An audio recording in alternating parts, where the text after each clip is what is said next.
Hello friends, John here.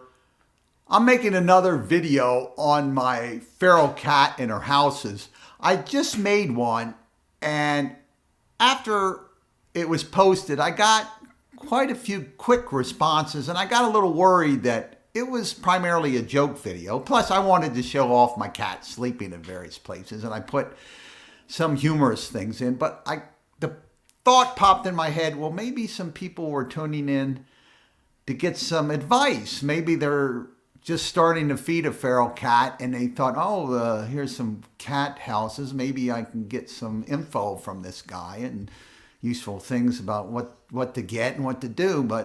And then they found a joke, and I didn't mean to mislead them. So I figured I'll just do some advice, some tips that I learned over the years. Now, I've been taking care of my feral cat since 2010.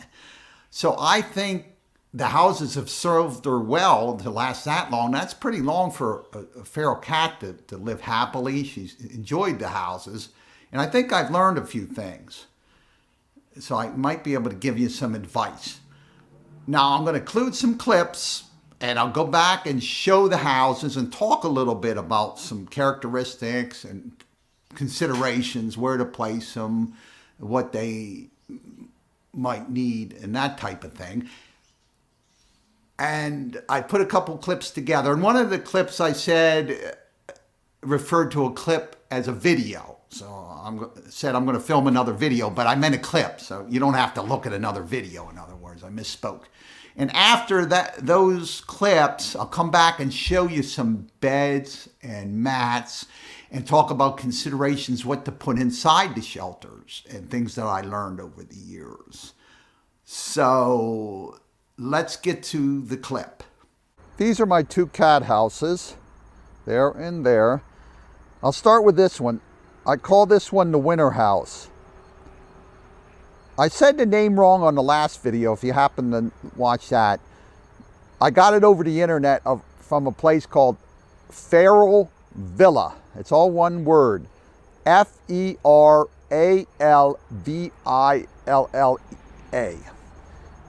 And I've been taking care of the cat since 2010. I got it shortly after I started. I forget the exact date, but it's held up well. It's wooden, comes with a shingle roof. You have to put it together, the different sides and everything, but it comes pre-drilled with screws. The roof's all together with the shingles on, so it wasn't that hard to do. It's held up really well. I've just ordered a new roof. You can see the color on it. A few summers ago, I got worried about it when the cat wasn't using during the summer. I figured I would put some like rubberized coating on it just to make sure it didn't leak. It wasn't leaking. I just maybe you paint it on and wait a coat and it dries almost like a rubber. So that's why it's got that color. But I'm like, maybe that was a few years ago. And I'm going to order a new roof. And she loves that thing. Here's an opening here where she goes in. On the opposite side, there's a similar opening. There's 2 stories. There's a floor, floor there, making another story, and a little hole in the corner so I can go in and go up in the, I forget where the hole be. It might not be where this is. It might be over in this opposite side. You can go up inside into the second layer to sleep in the winter. Now there's insulation on the second story, and to keep the heat within that space of the body heat of the cat. Insulation on all the walls and the ceiling. She can sleep in the warmer months on the ground and then go in. Also in the warmer months, or anytime she gets frightened, she's afraid of any other person except me. So if she sees anybody else or another animal, she runs in there and hides. She feels comfortable in there. She can protect that little opening. Something can't jump on the back of her. There's a neighbor's cat that bullies her. If she sees it coming, she'll run in there and hide, peep out, and see if it's coming or not. Now over there is, I used to call it the summer house, but now it's the spring fall. That's where she spends most of her time, spring and fall. I have various beds and mats. You can see I have a bed in there with a covering on it. I'll talk about them and show some of them later after this video. You also notice, see the branches hanging down? This is under a holly tree. Now, holly trees, for you that don't know, keep leaves on all year long. I mean, leaves fall off, but constantly, but new ones grow. So there's always leaves on it. It's never like every leaf falls off like some deciduous trees or whatever you call them. So that's good, because when it snows heavy, it never gets in here. See this dirt around here? It never gets in around these, even around the house. So the openings are kept open. She can go to the bathroom. She can come out for food. She's not trapped in there. Plus the snow doesn't fall on the roof, and if it got real heavy and bury the place, maybe cave in the roof. No snow gets on under this tree. Also rain. You don't have to worry about driving rain coming into that opening if she's in that other one. It's raining heavily, it's not going to get in. The tree provides a wind protection, rain protection.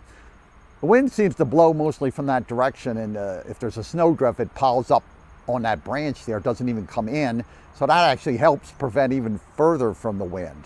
Now, some people have holly trees, they'll trim up their lower branches, like would cut this one off and let a space grow, but I deliberately don't do that. I let it go to touch the ground, and so that it is a windbreak. It's also some protection that she can be in here, and sometimes somebody's walking a dog or something. They don't even know she's in there. The dog coming by doesn't even see her. Now, the tree goes up, just to show you, it's a lot of leaves that protect from the snow and everything. So that's an important consideration if you have a feral cat you want to start taking. Where you put your house, you should have something, if there's snow, to protect it.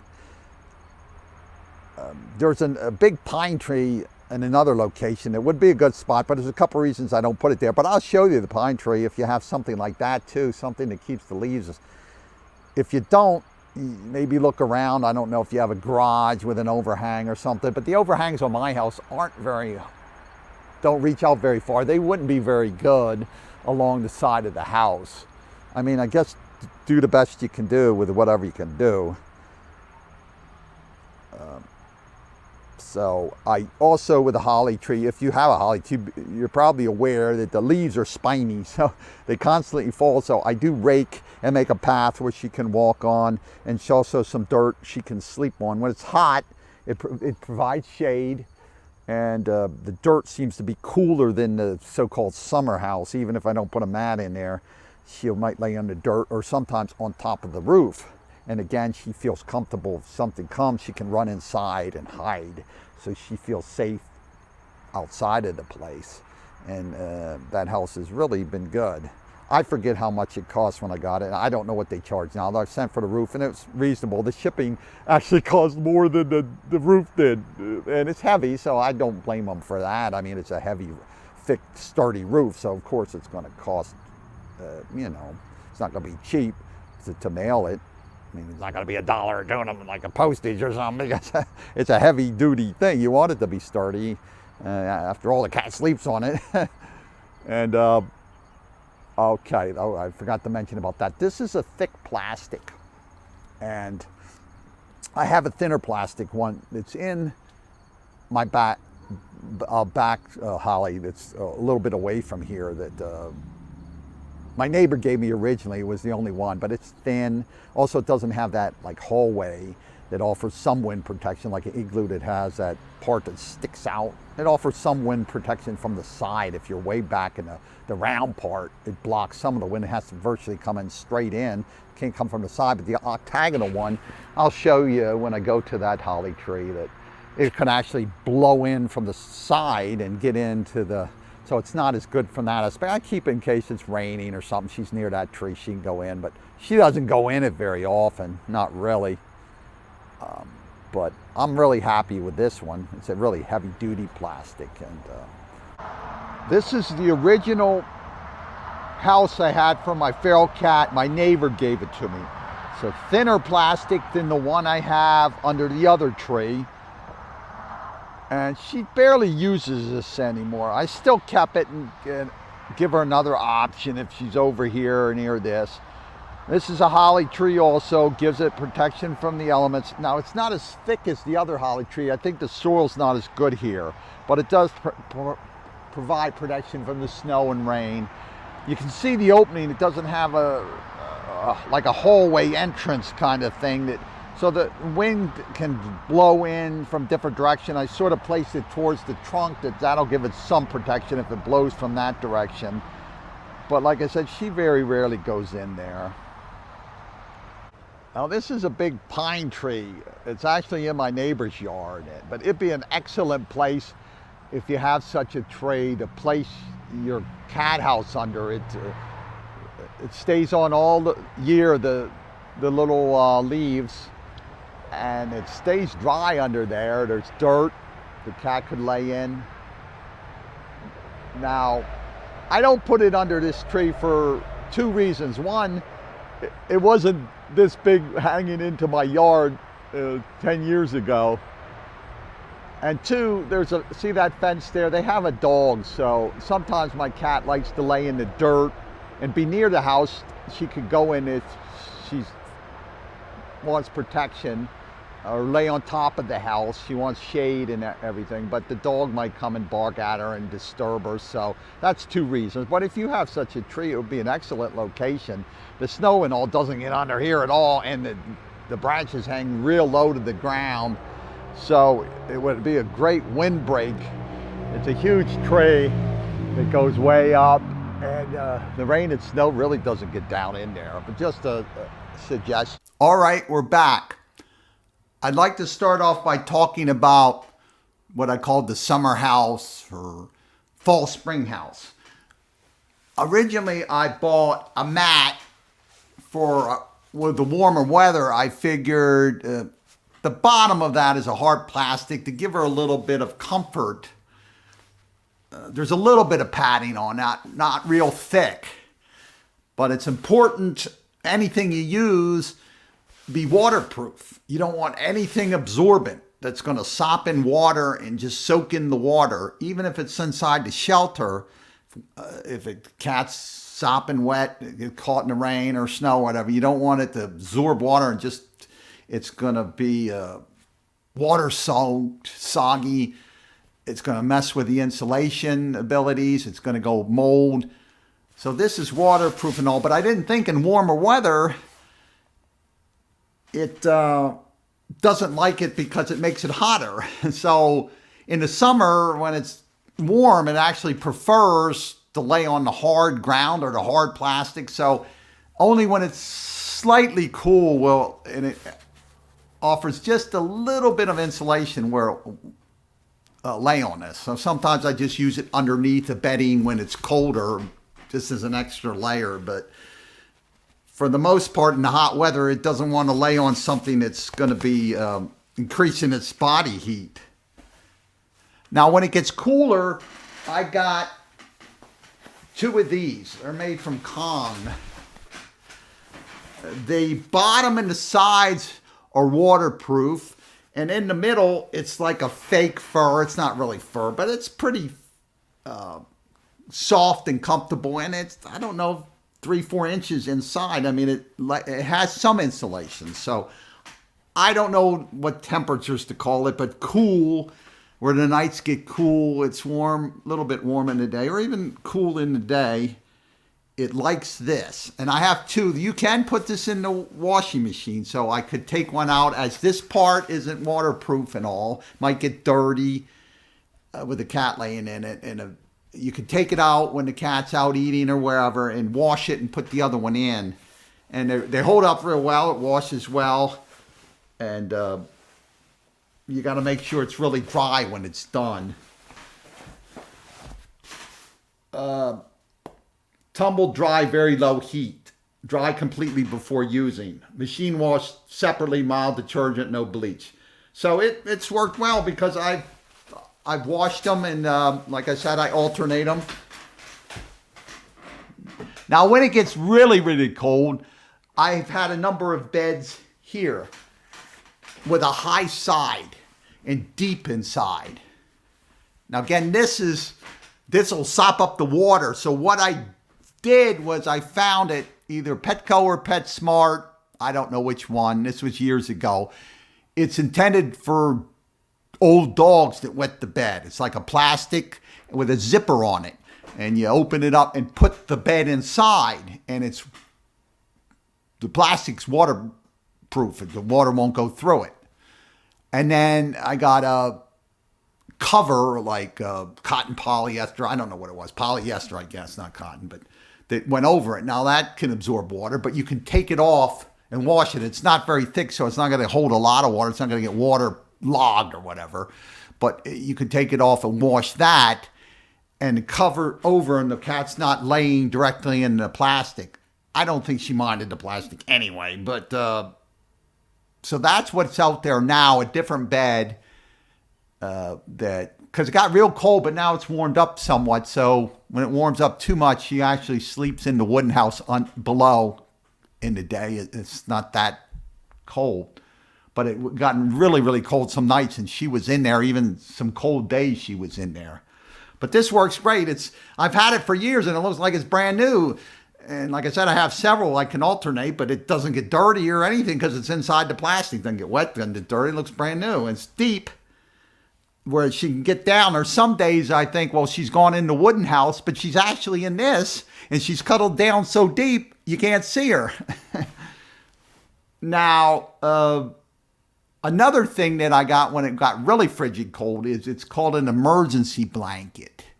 It's made of mylar or thin foil, and it's all folded up in a pack. It's intended for people to keep like in a car if they go camping in their knapsack and they get stuck in the snow or lost in the forest and it's real cold. You can unwrap it and it wraps around your body. It reflects the heat. And depending on the thickness, they can be over 90% that they reflect back. I've seen, like, why would you want them? I've seen in the news, like on the interstate, all these cars, and all of a sudden a big blizzard, and the cars are all stuck and nobody can get to them. And they're running out of gas. They turn on the gas and then to warm up, and they're like, God, is anybody going to get to us? It's like if you had an emergency blanket, you could take it out and wrap it up, wrap yourself up, and the sign fell down to the cats. Sorry. I'll just put it away so it doesn't fall again. So anyway, I had put that and cut a piece off and put it underneath the plastic so it could reflect the body heat. I did that some years where it was real bitter cold, because she actually spent a lot of time where it'd be colder than I would think. I would have gone to the wooden house, but she stayed in that other house, the fall house, with this type of bed and the plastic and all for a long time. She seemed it had to really get bitter cold before she retreated to the wooden house. But she loved that thing too. Now the wooden house, the people that sell it recommend straw, and that it doesn't absorb water. And I tried that the first year, but I didn't like it. It had an odor to it. And I put it in, and maybe I put it in too early, and where it would get cold at night and warm during the day. And then I would check on it and all when she was out, and because you can just pull that roof off. It's real easy. You just pull it up. And it was like the stuff still had a strong odor, and the cat would be sneezing and stuff. And I'm like, I don't know about this stuff. Is it getting mold, or is she allergic to it? So I didn't feel comfortable. I took it out, and but she's lasted. I've tried other things. There's things called a purr pad, and it's like a polyester, like square, thick. It's supposed to be for the cat to sit in the house on furniture, and cats like it or something, but it's like a inner mesh of polyester. I guess that's what it is. And reminds me of a filter you might put in to filter out particles or something. That's what it reminds me. I don't know. But I tried a few years putting that in and really hooking it on well with duct tape and all. You got to be careful if you put it in there that it doesn't go over the opening so the cat can get out so it doesn't slip. But so it could lay on. It's about an inch thick to give it something on the sides. But it didn't seem to really hold water. But after a while, again, I check on it. I guess the cats have oil, like we have oil on our skin, but it would like grease. It was like greasy, oily, where you can tell where the cat was laying against would build up, and then like, oh, I got to take it out and put a new one, and it's like, well, obviously she cat's using it, but it's getting dirty and all. I don't know if that's worth it or needed. I did put like an emergency blanket on the walls. It has insulation, like a foam insulation with a foil on it built in when you get it. And I'm like, well, maybe I'll put some extra of the emergency blanket and attach it all on the side and all. And she can cuddle up to that and it can reflect some heat. But she's lasted. Now, last winter, she came in all winter. So the winter before that, she came in for maybe 8 hours. She would use a litter box. The winter before that is the first time she ever came in. I was surprised because I tried to get her to come in my house when it's pouring rain. She'll be on the stoop. She won't come in. But she came in on her own, but she only stayed like that first year, like 4 hours. She wouldn't use the litter box. She didn't mess on the floor, but she would wake me up and want to go back out after about 4 hours. Another thing, she sleep on the chair in the living room. I had to leave the light on, and I had to sleep on the couch. If I left the room, she'd yowl and yowl. And that, like I said, the first year, like 4 hours, she'd wake up and go outside and go to the wooden house. Second year, she stayed longer, used the litter box. It didn't take much to teach her. Put the litter box. She decided, I'm not going to go out in 4 hours. I'm going to stay in. It's warm. And I leave some water and some hard food so she can eat. And she eat and drank in the night when I was sleeping because they were both lower. And last year, she didn't want to go at all. Now, when it got like March, wasn't even technically spring, she decided she wanted to go out again. And she hasn't been in, even if it pours rain. Like, I don't know how she decided she wasn't going in and out. It's getting near spring. I went out. Again, it wasn't technically spring. It was still cold. It was like, it wasn't frigid cold. It was cool. Like, why she decided to go, I don't know. But any event, I hope I gave you some things to think about. I considered, when I was thinking about shelters, there's things of like heated beds. You have to plug them in. I don't have an outdoor outlet, but I'm like, can I get some kind of plug and run from the inside the garage underneath the doors, that all weather plug? And I'm like, I was very leery about them starting a fire if they're inside the house, even the wooden house or something, or it'd have to be fairly close. Even a plastic house, it'd have to be fairly close to the house. I didn't trust those things. I thought very briefly about, well, can I leave the garage door open a little bit for the cat to squeeze under, and a person can't get under there. But then again, there's raccoons and things. They would love to get in there. And my garage has like an upper attic where you can actually crawl up the shelves and things and the side of the wall and get into the attic part. It's open, is on the side inside, and could make a nest in there. I could go out in spring and it's got a bunch of babies that's been living there all winter. I'm like, no, I ain't going to do that. If there weren't any other animals around, just her, it'd be a good idea, but no. So I ruled them things out. And that Faro Village worked very, very well. I'm very happy with it. And I'm not pushing them. I don't get anything from them. I'm not pushing them. But I've seen some pretty cheap houses that are really thin. Some of them, I mean, okay, maybe it's not super, super cold. Maybe you live in a climate where it just gets a little bit chilly, so maybe they would work. But this thing's fairly sturdy. It's lasted, 12 years? And so if you have any questions or comments, please leave them. Questions, I'll try to answer them. And if you're looking after a cat, I hope it works out and you take good care of the cat. So thanks for tuning in.